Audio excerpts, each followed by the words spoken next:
누구든지 주의 이름을 부르는 자는 구원을 받으리라. 그런즉 그들이 믿지 아니하는 이를 어찌 부르리요? 듣지도 못한 이를 어찌 믿으리요? 전파하는 자가 없이 어찌 들으리요? 아멘. 오늘 제자 양육 마쳐지고 찬양대 연습이 있죠? 예.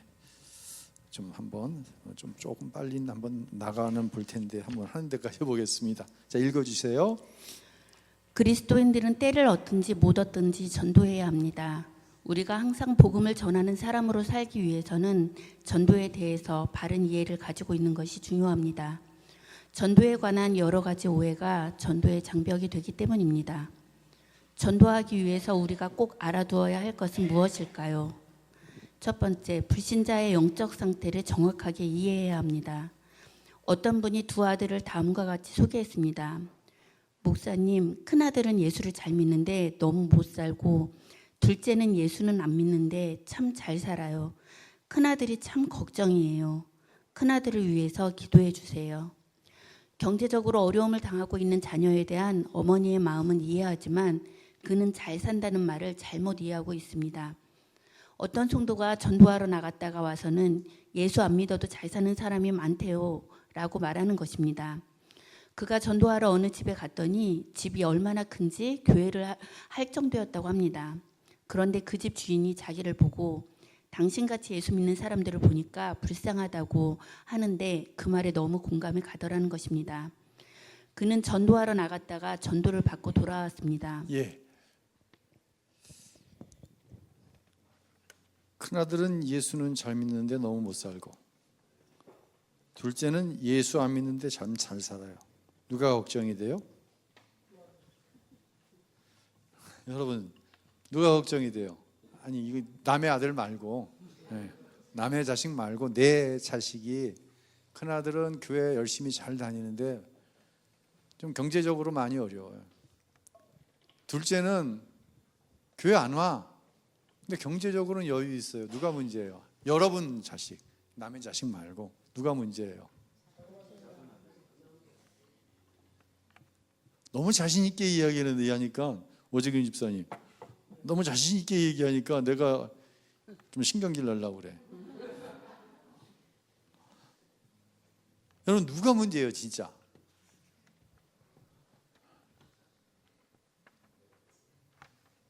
이게 내 자식이 되면은요, 내 자식의 문제가 되어지면 참 혼돈스러워요. 여기서 오늘 제목이 불신자의 영적 상태라고 그랬는데, 저는 오늘 솔직히 불신자의 영적 상태를 이야기하고 싶지 않고 내 영적 상태를 얘기하고 싶어요. 난 여러분에게 불신자의 영적인 상태를 들여다보자고 얘기하고 싶지가 않고 여러분의 영적인 상태가 어떠냐고 도전하고 싶어요. 제 정직한 마음이에요. 누가 문제예요? 저희 집에 능력 있는 자식이 하나 있고, 세상으로 말하면 결혼할 나이는 가까운데 교회에서 한 달에 80만 원 받는 아들이 있어요. 근데 한 놈은 주에 일한다고 그러는데 한 녀석은 능력이 되니까 뭐 죽도록 일하고 시간만 나면 뭐 세계로 비행기 타고 여행 다니는 거예요. 솔직히 누가 문제겠어요 저한테?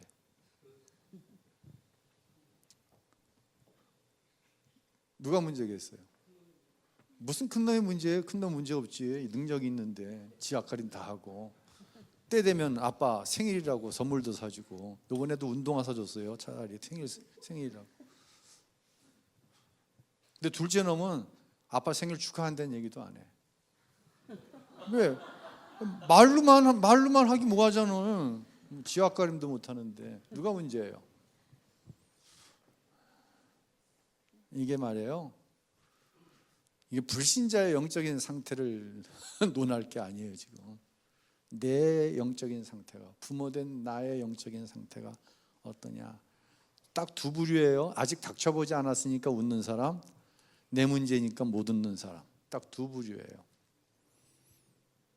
굉장히 우리가 심각하게 다루어야 될 문제인데, 오늘 제목이 불신자의 영적인 상태라고 하니 자, 한번 더 진도를 나가보죠. 왜 이런 현상이 일어납니까?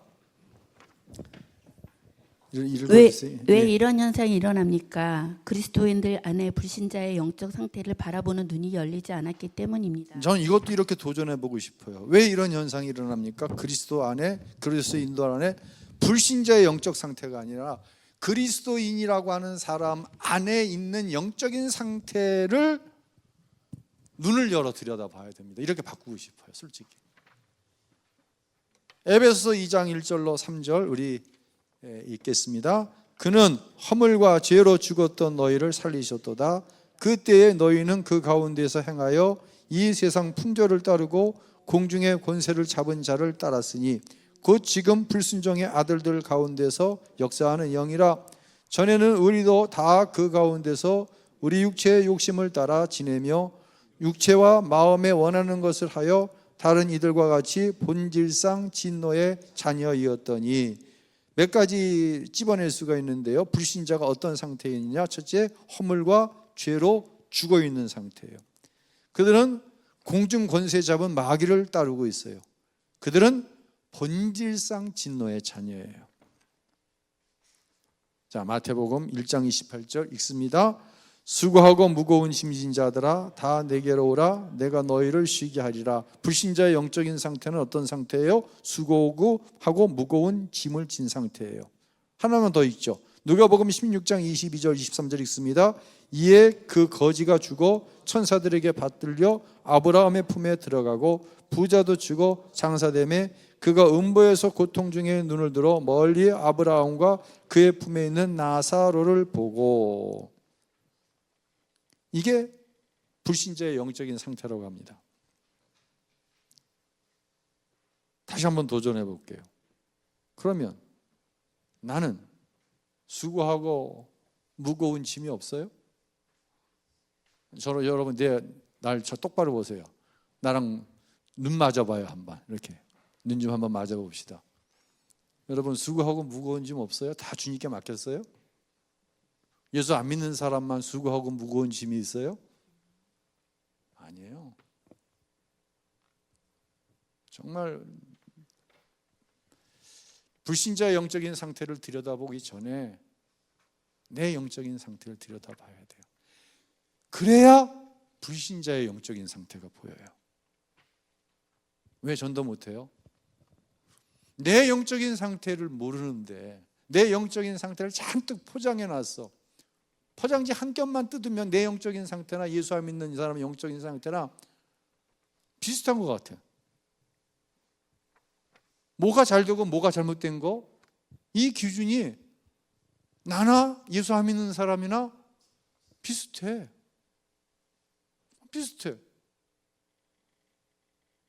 저에게요 매일 카톡을 보내시는 어떤 신자분이 계십니다. 이분이 굉장히 추종하는 아주 대단한 뭔가가 있는데 그 글에 보면은 때로는 뭐 부처님 마음도 나오고 뭐 이런 걸 저한테 이제 보내는 거예요. 이 자리는 안 계시니까 나가서 전하지는 마세요. 이런 건 전도할 필요 없어요. 예. 이게 도대체 목사한테 뭐라 그럴 수도 없고 도대체 이게 불신자의 마음 상태나 집사 권사의 마음 상태나 세상이 좋으면 나도 좋은 거고 세상이 잘 산다고 하는 기준이 내 기준이고 세상에서의 실패의 기준이 또 내 기준이니 뭐 불신자를 보나 나를 보나 불신자도 불쌍한데 나는 더 불쌍한 거지. 내가 생각할 때 안 되는 일이 많고 마음대로 뭐 안 되는 일이 너무 많으니까 이렇게 되면 불신자의 영적인 상태를 볼 겨를 자체가 없는 거예요. 우리는 누구를 전도하기는커녕 내가 불쌍해 죽겠는데 자기야 나 안 불쌍한 사람 한번 손 들어봐. 나는 내가 너무 불쌍해 죽겠어 요즘에 목사가. 근데 내가 누굴 뭘 얘기하냐고 뭘. 예. 내가 여러분의 영적인 상태에 대해서 뭘 얘기하겠어. 내 영적인 상태가 그 모양인데 내 영적인 상태가 그 모양인데 뭔 불신자를 얘기해? 예수 믿어서 좋은 게 뭔데? 여러분 예수 믿어서 좋은 게 뭐야? 여러분 보면은 죄송합니다. 예수 믿어서 좋은 게 별로 없는 것 같아. 근데 뭐 하려고 나가서 누구한테 예수 믿는 거 전화. 그러니까 이 큰 집에 사는 사람이 뭐라고 그래? 예수 믿는 네가 불쌍하다고 그러잖아요. 지질이 불쌍을 떨며 살면서 누구한테 무슨 복음을 전하라 와? 난 네가 불쌍해 그러는 거야. 근데 이 사람이 전도를 당해가지고 진짜 누가 불쌍하다? 내가 불쌍하다고 생각이 됐대. 그러니까 전도하러 갔다가 전도를 어떻게 했다? 당했다고 그러는 거예요. 여러분 이걸 이해해야 돼요 우리가. 자, 죄송합니다. 너무 제가 공격적이죠? 계속 읽어주세요. 우리는부터. 우리는 재산의 많고 적음이나 지위의 고하로 사람을 평가하는 세상에 살고 있습니다. 그러나 겉모양이 어떻든지 불신자들은 하나님과의 관계가 끊어진 채 마귀에게 사로잡혀 죄의 종노릇을 하며 살고 있습니다. 마귀의 종노릇하며 죄 가운데 살고 있는 사람들이 행복한 삶을 살 수 있을까요? 복의 근원이신 하나님과의 관계가 끊어진 채 행복한 삶을 살 수 있는 사람은 아무도 없습니다. 그들은 하나님 없는 불행 속에 살다가 결국 지옥에 갈 수밖에 없습니다. 진정한 행복은 예수 그리스도로부터 시작됩니다. 죄 때문에 끊어진 하나님과의 관계를 회복할 수 있게 만드는 것은 복음밖에 없습니다. 지옥에서 영원히 고통을 받아야 할 사람을 천국으로 인도할 수 있는 것은 십자가 복음밖에 없습니다. 만약 우리가 불신자의 영적 상태를 정확하게 안다면 그들이 어떤 형편에 있든지 예수 그리스도가 행복의 시작이라고 담대히 전할 수 있을 것입니다. 예, 마저 읽어주세요. 전도라는 것은 그동안 질문이죠. 당신보다 부유하고 사회적 지위가 높은 사람을 어떻게 바라보았습니까? 그들에게 자신 있게 예수 그리스도가 행복의 시작이라고 말할 수 있습니까? 교회는요 정말 책임감이 있어야 됩니다.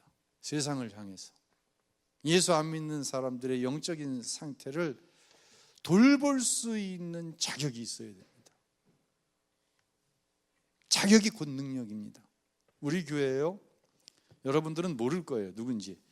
청년 하나가 마포에서 옵니다. 여자 청년인데 오늘도 지난주에 예배 중간에 나가더라고요. 오다가 차멀미를 해가지고 멀미가 멈추지 않으니까 나가서 있다가 결국 이제 예배를 못 들어왔어요. 그 이야기를 제가 물어봐서 왜 중간에 나갔지? 가까운 우리 교육자가 그런 멀미를 했다. 오늘 교회 나왔어요. 근데 얼굴이 반쪽이 돼서 나온 거예요. 그래서 간신히 택시를 잡으려는데 택시가 안 잡히니까 대중교통을 통해서 이제 집에 갔다는 얘기를 제가 제 아내에게 들었어요. 깜짝 걱정이 되는 거예요. 그 청년이 서울대 대학원 다녀요. 예수를 아직 인격적으로 만났는지 안 만났는지 확인이 안 돼요. 마포에서 가족들 교회 안 다녀요. 여기까지 오는 거예요. 인생이 고단해서 자신이 부족하니까 하나님 백 좀 써가지고 좀 신분 좀 상승해볼, 이게 아니에요. 서울대 대학원 다닌다니까.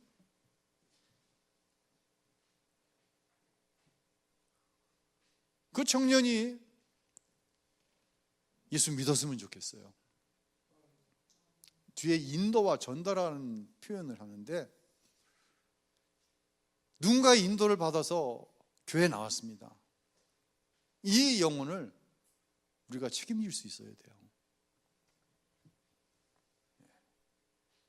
정말 그 청년이 볼 때 자기는 불쌍하고 여러분은 너무 행복한 사람처럼 보여야 돼요.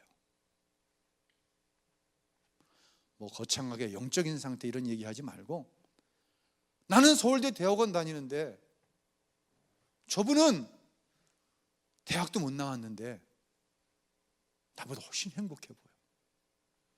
그 이유가 뭘까? 근데 한 사람은 그런 게 아니라 우신교회에 있는 신자들 다 그래. 다 행복해.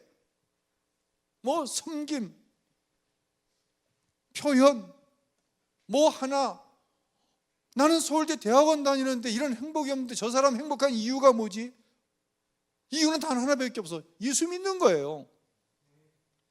그러니까 우리가 불신자의 영적인 상태를 보려고 하지 말고 불신자가 예수 믿는 우리의 영적인 상태를 보고 인정할 수 있어야 돼요. 난 이게 이 시대의 전도라고 생각해요. 그러지 않으면요 전도 안 됩니다.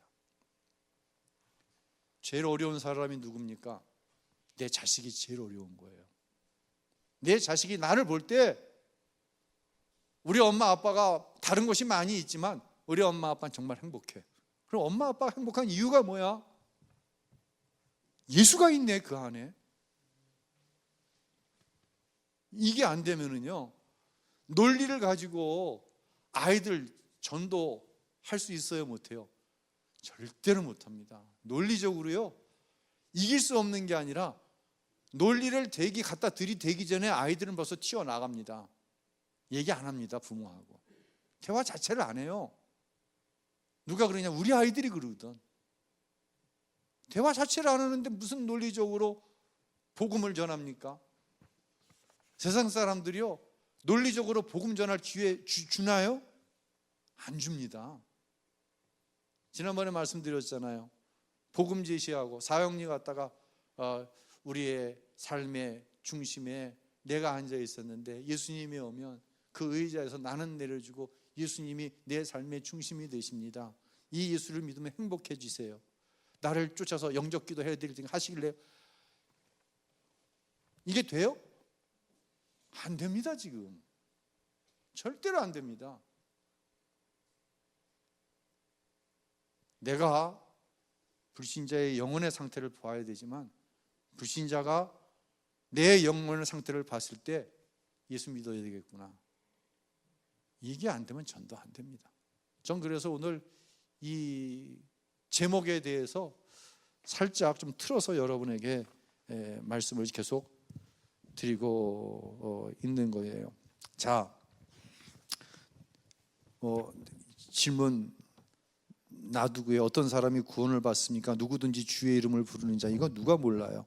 전도에 다 4단계를 쓰세요. 난 사실 이거 소용없다고 생각해요. 자, 전도라는 것은부터 읽어주세요. 전도라는 것은 말 그대로 복음을 전하는 것입니다. 그러나 많은 사람이 전도를 불신자를 교회로 데려오는 것 정도로 생각합니다. 불신자들을 교회로 데리고 오는 것은 정확히 표현의 인도라고 해야 맞습니다. 안타까운 사실이지만 불신자 중에 교회에 와본 사람이 얼마나 많은지 모릅니다. 도시 청소년의 경우 100명 중 90명 이상이 교회에 다녀본 적이 있다고 합니다. 그러나 그들은 여전히 영적으로 방황하고 있습니다. 그 이유는 교회로 인도를 받아 나왔지만 정확한 복음을 듣고 양육을 받지는 못했기 때문입니다. 사람들을 교회로 인도하는 것도 필요합니다. 그러나 그에 앞서 우리는 삶의 현장에서 전도해야 합니다. 우리가 살고 있는 집 주변에서 우리가 다니는 학교와 직장, 일터에서 만나는 사람들에게 그리스도의 복음을 전해야 합니다. 그것이 우리에게 삶의 현장을 허락하시고 사람들을 붙여주시는 하나님의 뜻입니다. 어느 회사를 경영하는 CEO가 신앙생활을 잘하고 있었습니다. 주일이면 아무것도 하지 않고 교회에 가서 예배를 드렸지만 전도는 하지 못했습니다. 자신이 경영하는 직원들에게 한 번도 예수 믿으라는 전도를 하지 못했습니다. 그러던 어느 주일에 설교를 듣고 자신이 전도하지 못한 잘못을 깨달았습니다. 그는 이제부터는 꼭 전도를 해야겠다는 결심을 하고 사무실에 나갔습니다. 사무실 문을 열고 제일 먼저 들어온 사람은 그의 비서였습니다. 생각해보니 비서에게 한 번도 예수를 믿으라고 전도해 본 일이 없었습니다. 먼저 비서에게 교회 다니고 있는지 물어보았습니다. 그랬더니 비서가 놀란 표정으로 왜 그런 것을 묻느냐는 대답이 돌아왔습니다. 그래서 그는 예수를 믿어야 구원을 받는다는 말로 전도를 했습니다. 그의 말을 듣고 비서가 이렇게 대답했습니다. 제가 사장님을 15년 동안 모셨는데 저한테는 한 번도 전도를 안 하셔서 저 같은 존재는 예수를 믿을 수도 없나 보다 생각했습니다. 오늘 이렇게 저한테 전도를 해주시니 감사합니다. 저도 다음 주일부터는 교회에 다니겠습니다. 예, 참 도전이 될 만한 이야기죠. 15년 동안 같은 회사 안에서 비서와 사장으로 일을 했는데 비서에게 한 번도 교회 다니자고 얘기를 한 적이 없다. 이것도 제가 살짝 비틀어서 얘기를 좀 해볼게요. 사장님이 교회 나가자 그랬더니 사장님 15년 동안 한 번도 얘기 안 하셨는데 이제야 얘기하시는군요. 다음 주일 교회 나왔다. 어떻게 생각해요? 불신자인 비서가 사장님이 장로님인지 집사님인지 모르겠지만 사장님을 바라볼 때 나도 교회에 다니고 싶다. 이런 생각이 평상시에 있었으니 복음을 전하니 그 다음 주부터 교회에 나왔을 거 아니냐라는 얘기로 살짝 비틀고 싶은 거예요. 어떤가요? 15년 동안 자기가 믿는 예수를 증거하지 않은 사장도 문제이지만 교회에 나가자고 할 때 선뜻 쫓아나온 이 비서, 이 사장. 제가 올라오기 전까지 어느 설교를 듣는데 목사님 한 분이 이런 설교를 하셔서 제가 확인을 하고 올라오니라고 좀 늦었어요. 로마에 유명한 한인교회 두 군데가 있는데 하나는 로마 연합교회고 하나는 밀라동 한인교회, 둘 다 한인교회인데 이 두 교회는 뭘로 유명하냐면 수준 높은 찬양대로 유명하다고 합니다. 그래서 들어봤더니 정말 잘하더라고. 인원수는 뭐 그렇게 많지 않아요. 여성 파트가 한 13명, 13, 14명 정도 섰고 남성 파트는 뭐 한 8명, 9명 이 정도 섰더라고요. 근데 딱 소리를 들어보니까 성악 전공자들이구나. 그러니까 유학을 이태리로 갔다가 거기서 공부하면서 교회에 나가 찬양을 하는 거예요. 그러니까 얼마나 수준이 높겠어요. 그래서 그 두 교회 담임 목사님들은 우리 교회 찬양대가 교회를 위해 존재하는 게 아니라 교회가 찬양대를 위해 존재합니다. 뭐 이런 표현을 쓴대. 근데 이 찬양대원들의 초미에 매주 감사하는 관심은 뭐냐면 다음 주에 누가 봉헌 특송을 하는가. 이게 초미의 관심이라는 거예요. 그래서 딱 지켜갖고 오늘 김 집사님이 특송을 합니다. 그럼 그걸 가지고 이제 판단하는 거예요. 예전보다 성량이 좋으니 나쁘니 뭐가 플랫이 됐느니 샵이 됐느니.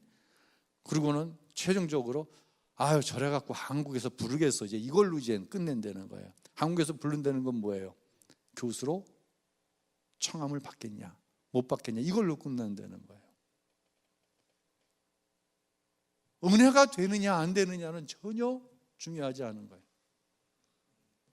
오직 관심이 교수로 갈 만하냐 못 갈 만하냐. 미국에요 아주 중범죄자들이 수용하고 있는 교도소에 한 찬양팀이 주일 예배를 인도하기 위해서 갔습니다. 일반 교도소가 아니에요.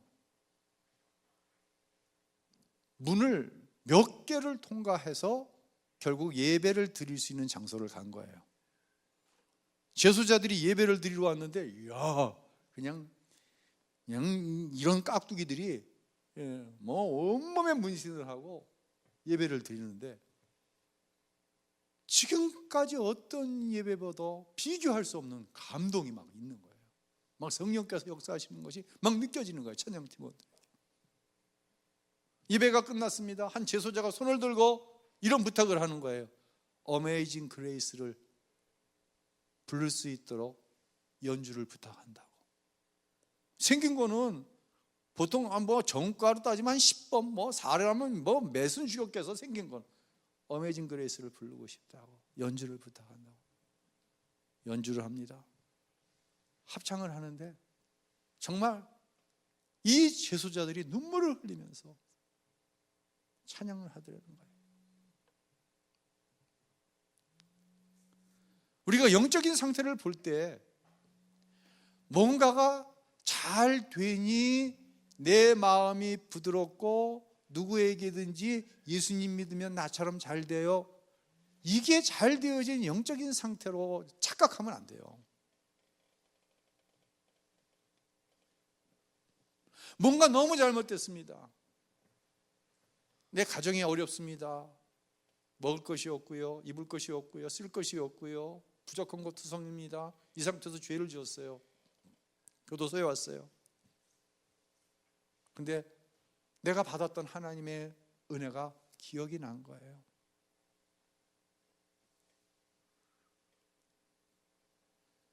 분명히 상황적으로는 교도소 안에 있는 사람들이 이게 잘못된 상황이에요. 이건 비교하는 것 자체가, 목사님 비교할 때 하세요. 어떻게 로마 한인연합교회와 밀라노 교회 그 고급진 유학생들과 그 재수자들을 비교를 하세요? 그런데 이게 우리의 현실적인 모습일 수 있다니까요. 김 집사 저래가지고 한국 들어가겠어? 예배와 하나님께 올려드리는 찬양에는 전혀 관심이 없고, 오직 관심이 다음 주에 누가 뽑힐까? 특성으로. 그리고 판단하고. 어메이징 그레이스를 부르면서 눈물을 흘리면서 참여하는.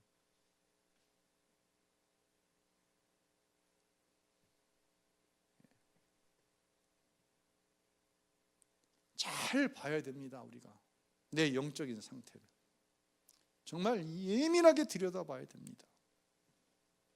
그러지 않으면요, 전도 15년 만에 복음을 전했더니, 사장님 왜 그렇게 좋은 예수님을 이제야 저에게 소개해 주세요? 제가 다음 주부터 교회 나올게요. 불신자가 본 사장님의 영적인 상태가 너무 훌륭한 거예요. 사장이라서 그런 게 아니라, 어제 입사한 비서에게 예수님을 전했습니다. 사장님을 보니까 마음이 열리지가 않네요. 사랑하는 성도 여러분, 참 도전하고 싶어요. 정말 도전하고 싶어요. 이게 도전이 되어야, 첫째는 교회가 살아남을 것 같아요. 이러다가 교회가 살아남지 않을 것 같아요. 난 진짜로 교회가 살아남지 않을 것 같아요. 교회를 방문할 기회들이 있거든요. 헌신 예배를 한다든지 행사에 순서를 맡아 가서 이렇게 보면은요, 이 교회 살아남을까? 이 교회가 20년 넘어갈까? 진짜 그런 교회들이 많이 있어요. 무신교회는 어떨까? 예수님 오실 때까지 예수님이 오실 때까지 우리는 있어야 되죠. 그러기 위해서는 어때야 될까요? 내가 불신자의 영적인 상태를 보고 판단하는 게 아니라, 불신자가 우리 교회에 왔을 때 그들이 우리를 판단하는 거예요. 여기 이 교회에 뭐가 있구나. 그러니 저 상황에서도 기쁨이 있고, 감사가 있고, 기도가 있고, 찬양이 있고, 섬김이 있고, 여기 뭐가 있구나. 그런데 강단에서 목사님이, 우리 전도사님이 설교하는데, 내가 예수 안에 있기 때문에 내 안에 이와 같은 평안이 있습니다. 내가 다는 주님께 맡겼다고 말할 수 없지만 뒤돌아보건대 주님께서 하시지 않은 일이 하나도 없습니다. 놀라는 거죠.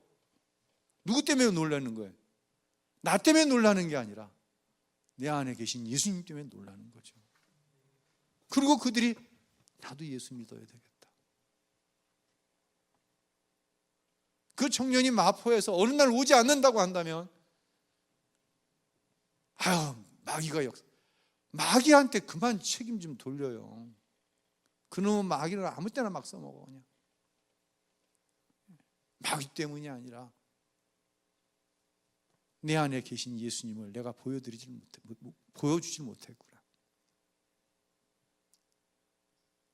이 책임을 우리가 알지 못한다고 한다면, 불신자의 영적인 상태, 무슨 관심이 있어요? 그게 관심이 안 가. 대단히 죄송한 표현이지만, 여러분, 불신자들의 영적인 상태에 대해서 여러분 관심 있으세요? 관심이 있으면 예수를 전했겠죠. 정말 그들이 지옥을 향해 달려가고 있는 모습이 느껴지세요?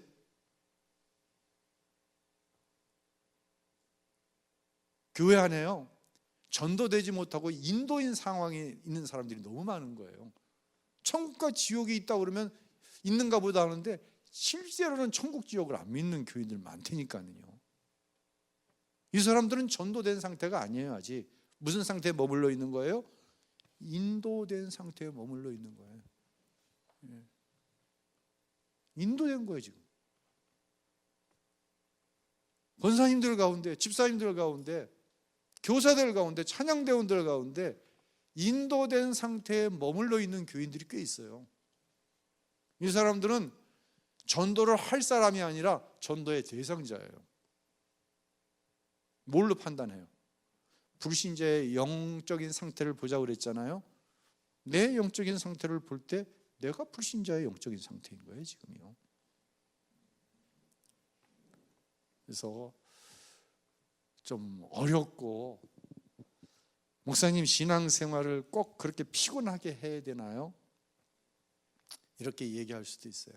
생각할 수도 있어요. 목사님 그냥 쿨하게 오늘 딱 교제 있고, 여러분 혹시 직장생활 가운데 뭐 5년 10년 함께 직장생활 했는데 1년 2년 함께 친하게 지내는데 예수 안 전하는 사람들 있어요, 없어요? 있어요. 그럼 그 사람들에게 꼭 가서 예수 전하시기 바랍니다.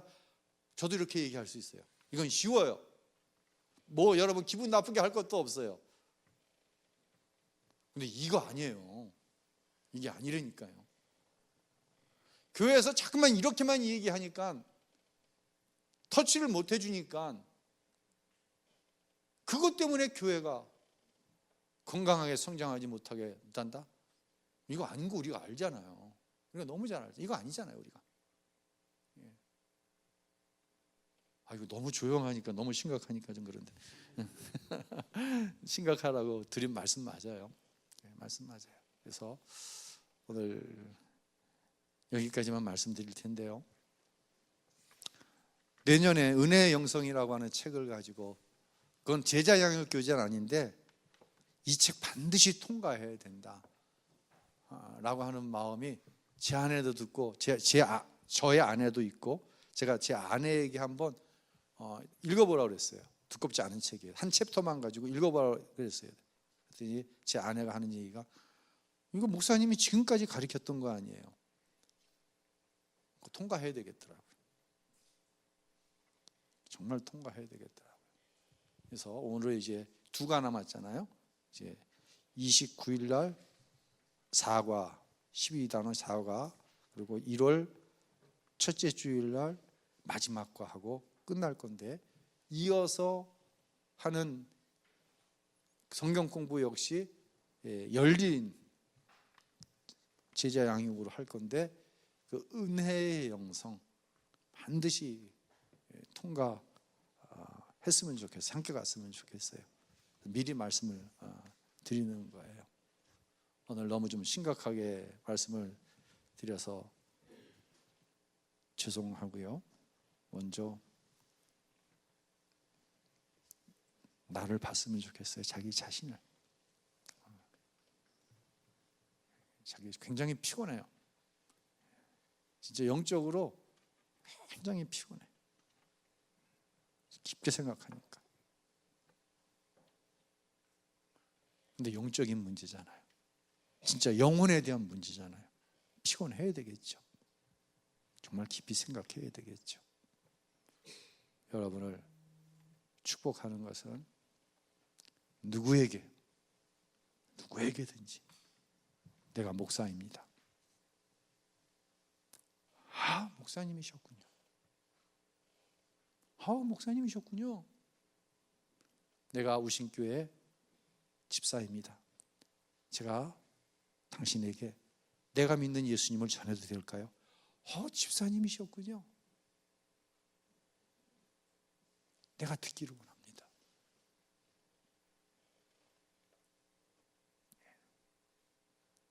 이런 은혜의 역사가 우리 모두 가운데 있었으면 참 좋겠어요.